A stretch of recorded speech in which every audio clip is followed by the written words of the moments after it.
So some people wonder if Joseph Smith said anything about where the Book of Mormon happened. Well, he did say a few things that should be considered together. For example, in 1841, Joseph was given a book about Central America.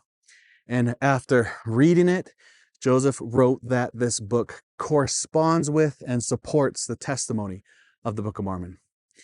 And not long after that, the church's official newspaper published that this book unfolds their history of the Book of Mormon peoples.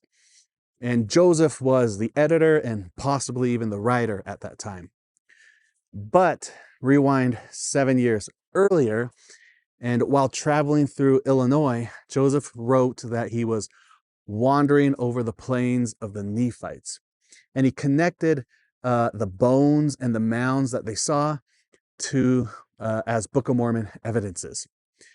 So that's what we know he said, but there's things he likely told others. So for example, rewind 3 years again, Oliver Cowdery, who translated with Joseph, was telling newspapers that Book of Mormon peoples landed in Chile.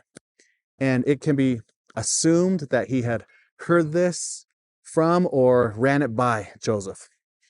And many other close friends of Joseph made statements for all over the Americas.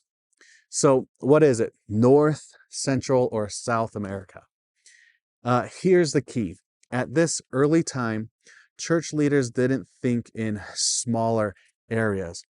They believed that the Book of Mormon happened across the entire Americas, which actually helps explain why Joseph made statements tied to different places. He was just seeing the evidences everywhere. The mistake some members make today is cherry picking one quote and ignoring the rest. So I'm not saying this expansive hemispheric model is correct for the Book of Mormon. I'm just saying that it's what the early saints assumed before archaeology and scholarship and decades of research.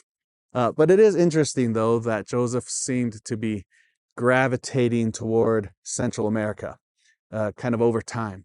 But they were just slowly discovering the evidences as we are today. So if you like this deeper Book of Mormon content, then follow for more.